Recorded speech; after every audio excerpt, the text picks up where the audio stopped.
नमस्ते छात्रों, आपका फिर से एक बार स्वागत है जनित एकेडमी ऑनलाइन पर। आज हम आईसीएससी क्लास 11th और 12th के लिए कर रहे हैं ये वीडियो, जिसमें हम पोयम कर रहे हैं उद्यमी नर, जो कि काव्य मंजरी से ली गई है। उद्यमी नर कविता लिखी गई है रामधारी सिंह दिनकर जी द्वारा।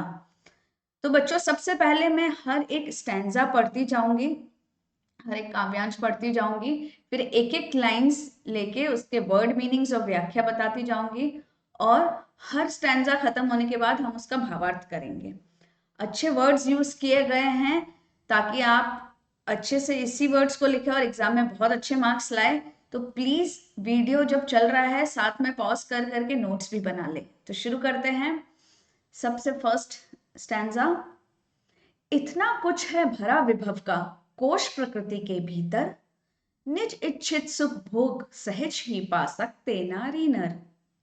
सब हो सकते तुष्ट एक साथ सब सुख पा सकते हैं, चाहे तो पल में धरती को स्वर्ग बना सकते हैं।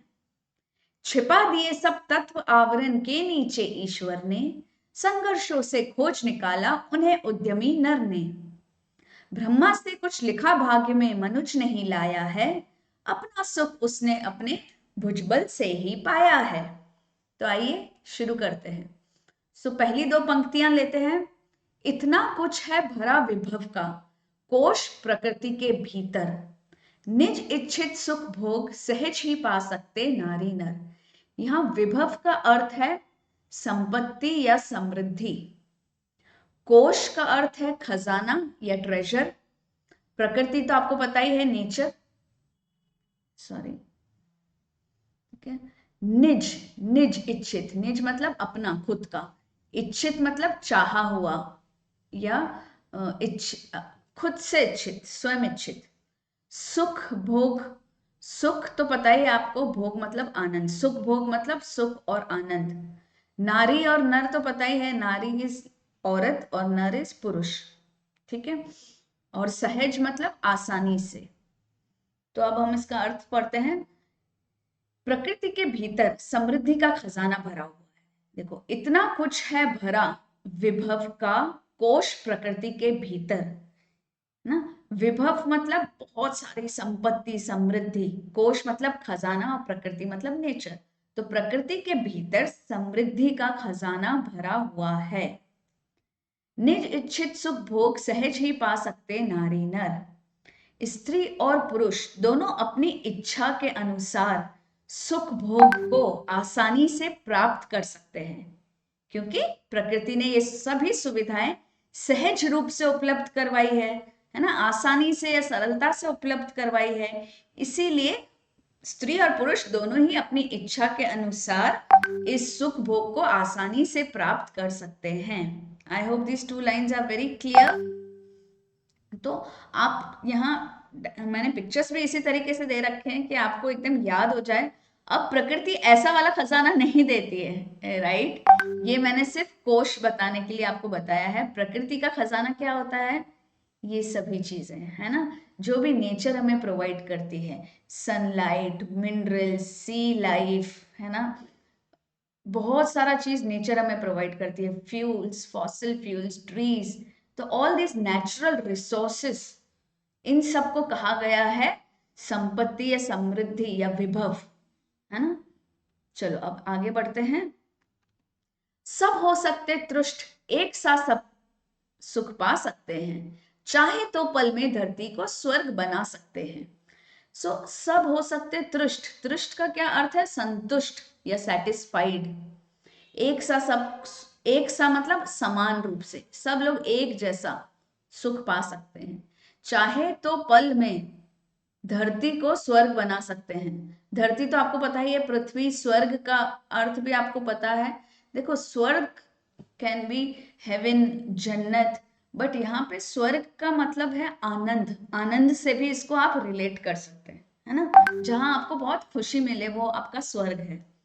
तो सब हो सकते तुष्ट एक साथ सब सुख पा सकते हैं, चाहे तो पल में धरती को स्वर्ग बना सकते हैं। वैसे तो वर्ड मीनिंग से ही आपको सब कुछ समझ आ गया होगा, लेकिन एक बार व्याख्या पढ़ लेते हैं।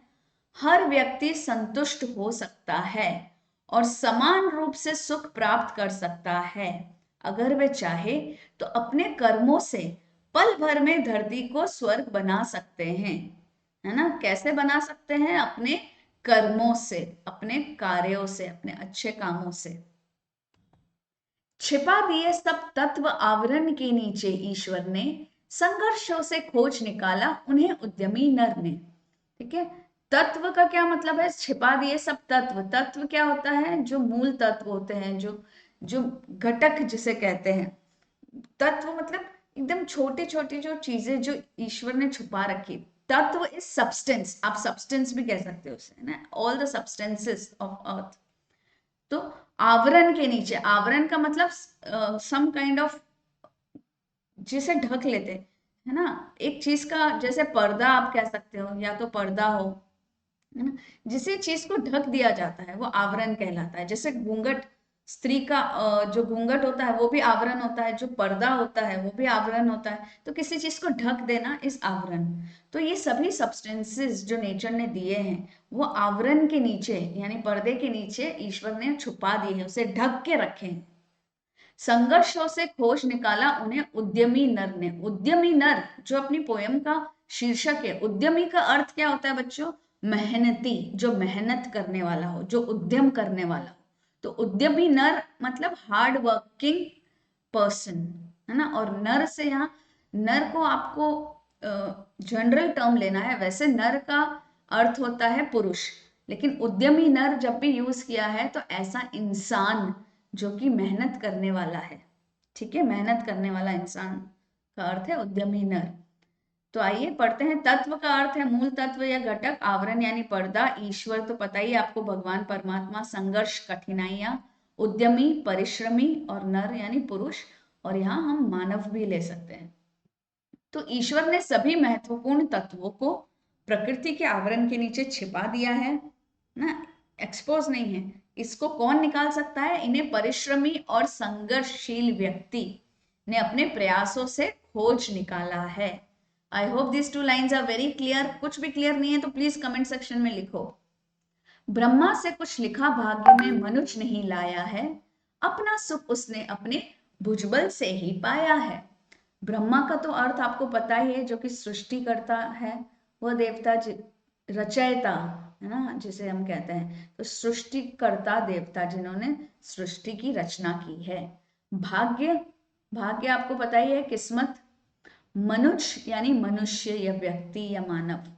भुजबल, वैसे भुजबल होता है बाहुबल। बाहु मतलब ये आर्म्स जो होते हैं ना, अपने आर्म्स का बल, है ना। तो यहाँ इसको भुजबल मतलब रिलेट किया गया है आपकी शक्ति से, पावर से।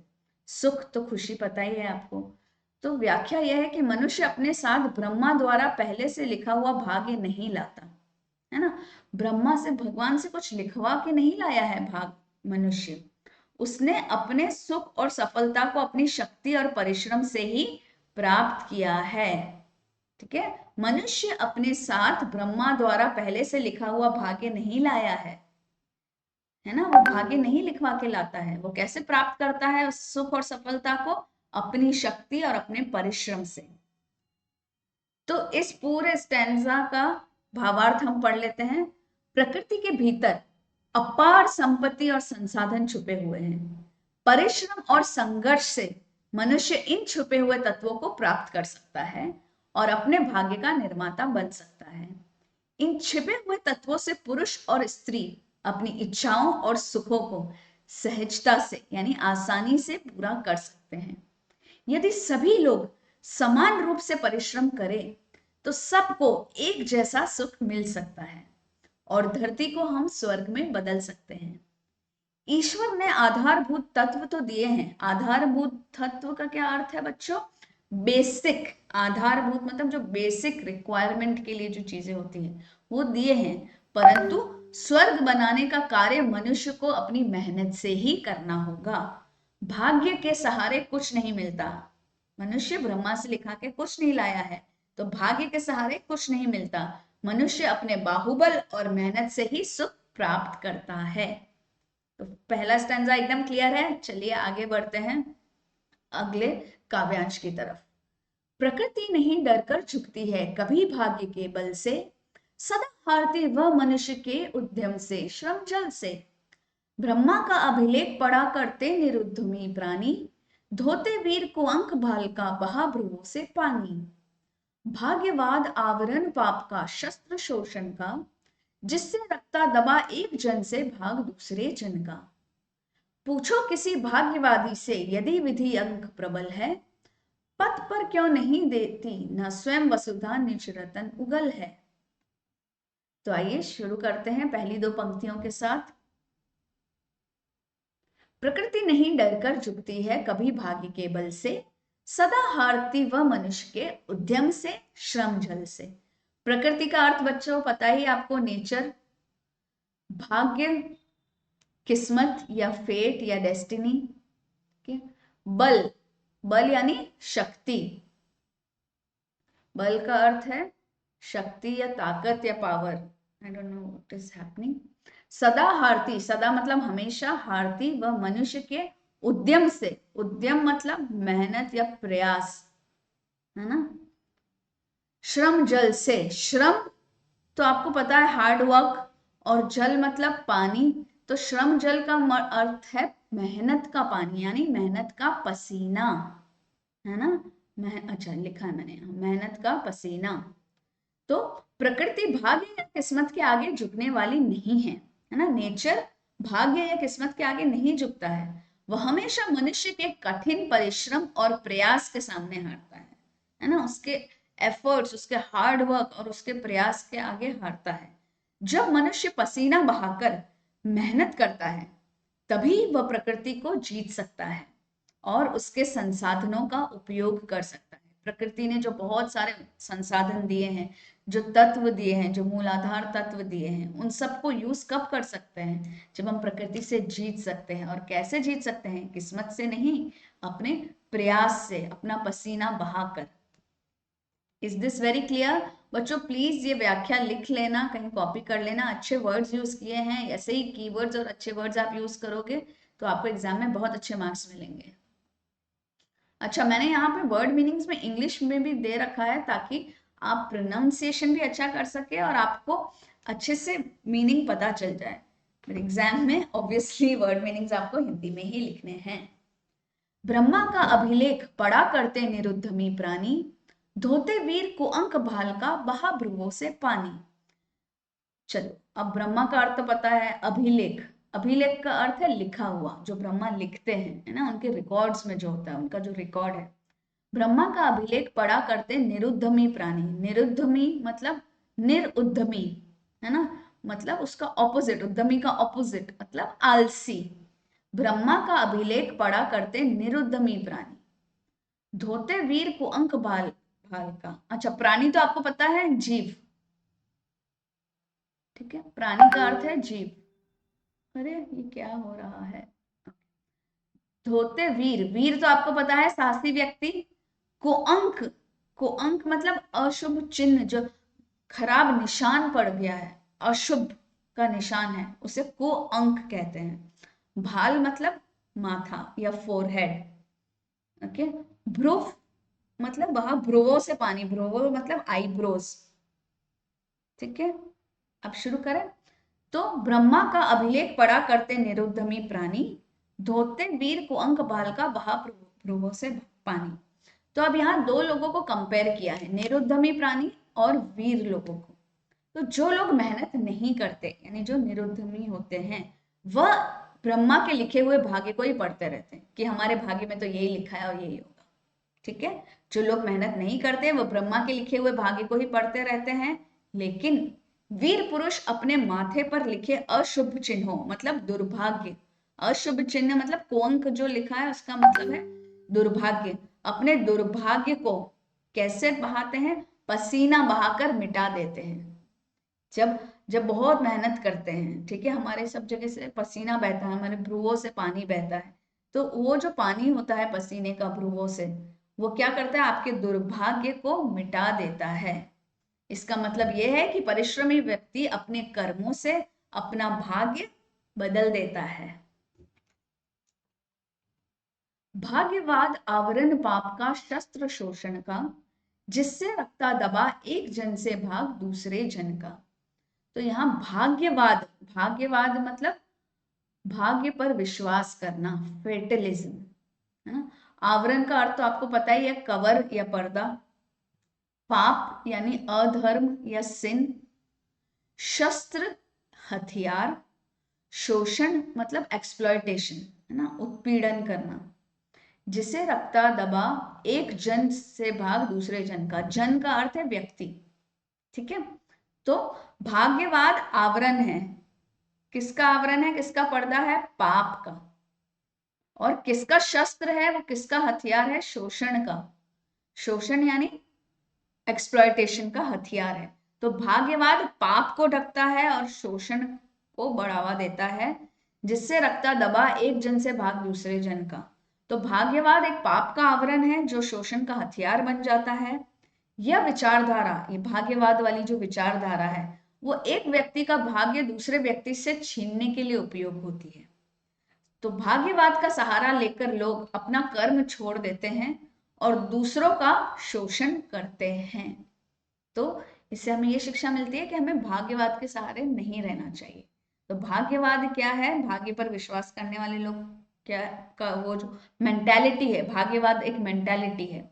तो भाग्यवाद एक पाप का आवरण है, पाप को ढकने का कवर है ना, जो शोषण का हथियार बन जाता है।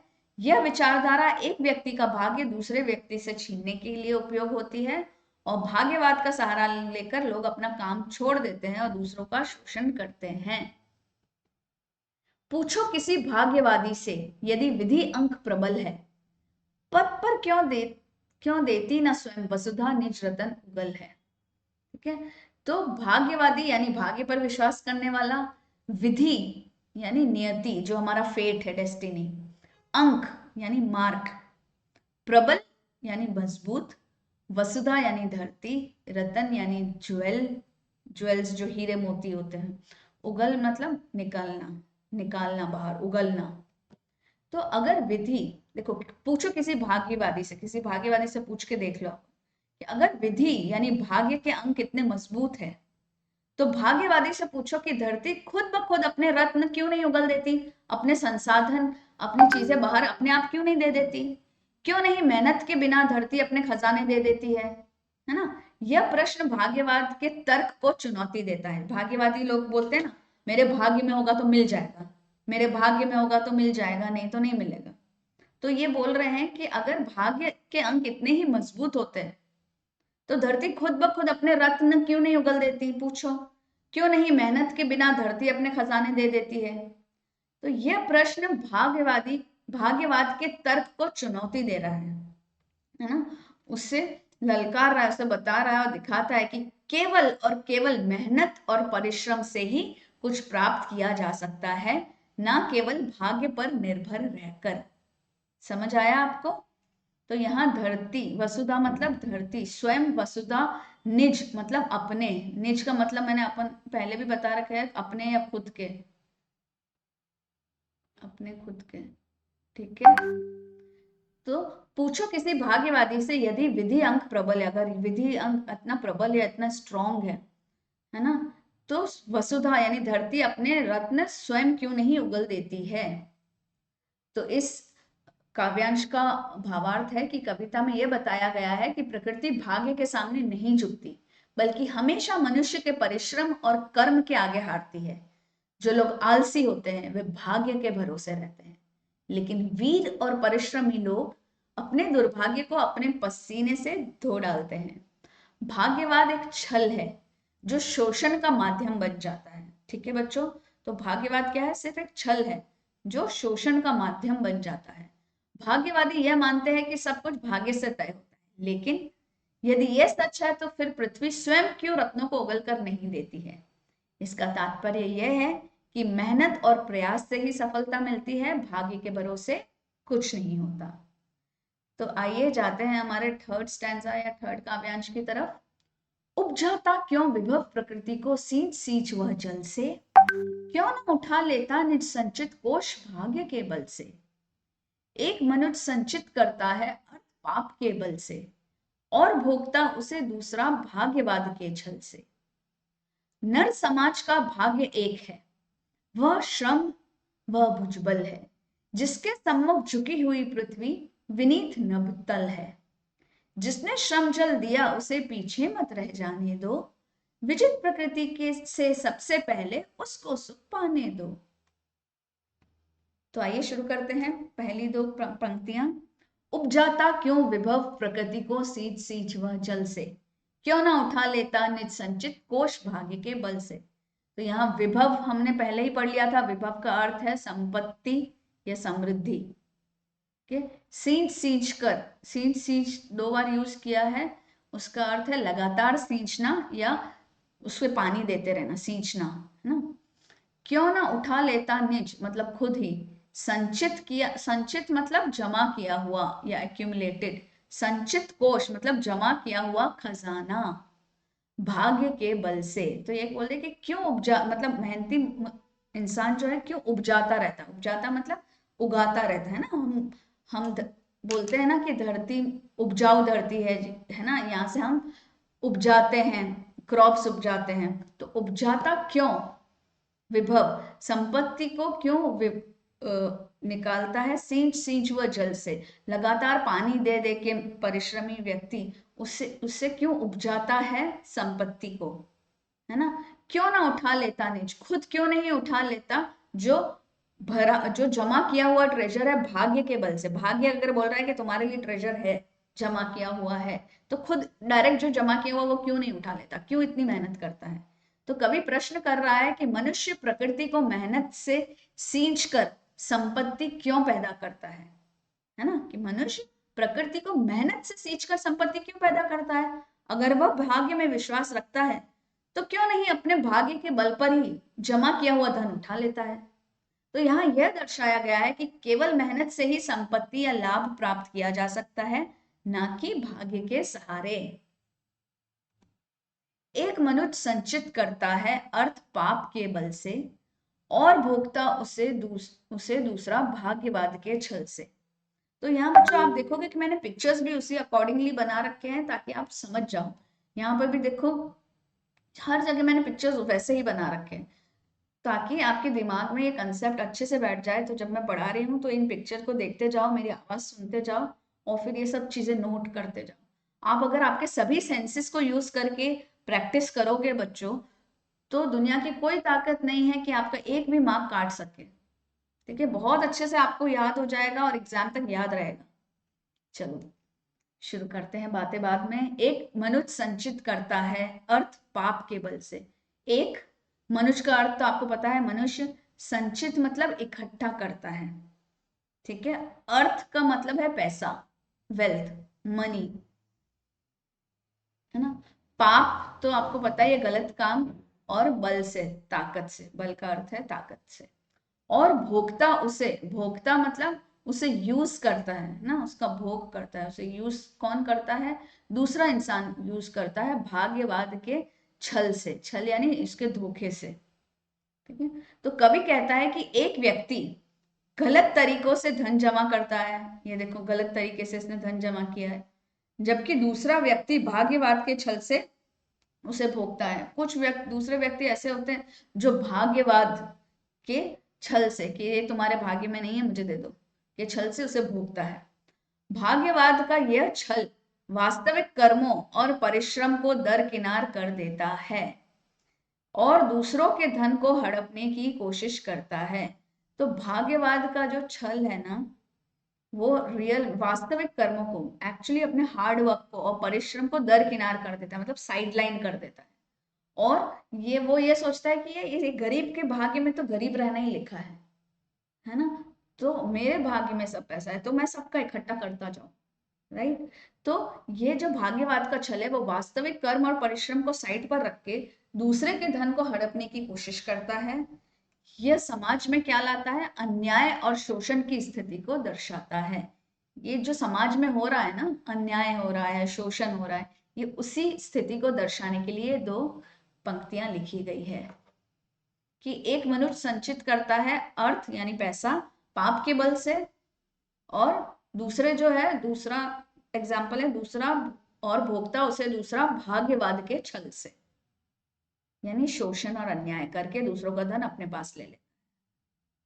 नर समाज का भाग्य एक है, वह श्रम व भुजबल है, जिसके सम्मुख झुकी हुई पृथ्वी विनीत नभतल है। तो नर समाज यानी मानव समाज यानी ह्यूमन सोसाइटी, नर समाज का भाग्य एक है, एक ही भाग्य है, वो क्या है? श्रम और भुजबल। जिसके सम्मुख मतलब जिसके आगे झुकी हुई है ना, झुकी हुई पृथ्वी है, पृथ्वी जिसके आगे नतमस्तक है। विनीत यानी हम्बल, और हम्बल कौन है उसके आगे? आकाश का तल, आकाश की सरफेस, स्काई सरफेस। सो यहाँ कवि कहता है कि मानव समाज का वास्तविक भाग्य उसका श्रम और बाहुबल है। तो भाग्य कुछ नहीं है उसका, वास्तविक भाग्य क्या है, रियल में भाग्य क्या होता है? उसका श्रम और उसके बाहुबल। पृथ्वी और आकाश भी मेहनत करने वाले के आगे झुक जाते हैं। इसका तात्पर्य यह है कि इंसान की मेहनत और परिश्रम से कुछ भी असंभव नहीं है। यहाँ तक कि प्रकृति भी उसके आगे अधीन हो जाती है। नभ तल, आकाश भी उसके आगे हम्बल होकर सर झुकाता है, पृथ्वी भी उसके आगे सर झुकाती है और अपने सभी संसाधनों को दे देती है। आई होप आपको समझ आया है। जिसने श्रम जल दिया यानी जिसने मेहनत की, पसीना बहाया, उसे पीछे मत रह जाने दो। विजित प्रकृति से सबसे पहले उसको सुख पाने दो। श्रम जल यानी मेहनत का पसीना, विजित यानी जीतना, विजित प्रकृति से सबसे पहले उसको सुख पाने दो, है ना, जीतना या कॉन्कर करना प्रकृति को। प्रकृति यानी नेचर और सुख मतलब आनंद। तो कवि कहता है कि जिसने अपने पसीने की मेहनत से काम किया है उसे पीछे मत रह जाने दो। जब प्रकृति जीत ली जाती है तो सबसे पहले उसी मेहनत कश को उसका सुख मिलना चाहिए। यह पंक्तियां इस बात पर जोर देती है कि जो लोग मेहनत करते हैं वे ही सबसे पहले सफलता और आनंद के हकदार हैं। तो जैसे खेतों में, बच्चों में सिर्फ एक एग्जाम्पल दे रही हूँ, जो जमींदार के खेत होते हैं वहां मेहनती लोग काम कर रहे हैं, है ना, किसान काम कर रहे हैं, और ये जमींदार क्या करते हैं, उन्हें बहुत कम पैसा देते हैं और खुद सब चीज ले लेते हैं, उनसे छीन लेते हैं। तो ये उन्हीं लोगों को कहा गया है कि जिन्होंने श्रम जल दिया है उसे पीछे मत रह जाने दो। उन्होंने नेचर को कॉन्कर किया है, उन्होंने उनमें से क्रॉप्स उगाए हैं, ठीक है, तो सबसे पहले उसका सुख उनको मिलना चाहिए। तो भावार्थ यह है, कविता में यह सवाल उठाया गया है कि अगर मनुष्य को भाग्य पर इतना भरोसा है तो वह इस प्रकृति को मेहनत से सींचकर संपत्ति क्यों पैदा करता है, क्यों नहीं वह अपने संचित खजाने को भाग्य के बल पर ही ले लेता। यह दिखाता है कि एक व्यक्ति पाप से धन जमा करता है और दूसरा व्यक्ति छल पूर्वक भाग्यवाद का सहारा लेकर उसे भोगता है। लेकिन मानव समाज का असली भाग्य उसकी मेहनत और बाहुबल में है, जिससे पृथ्वी और आकाश भी झुक जाते हैं।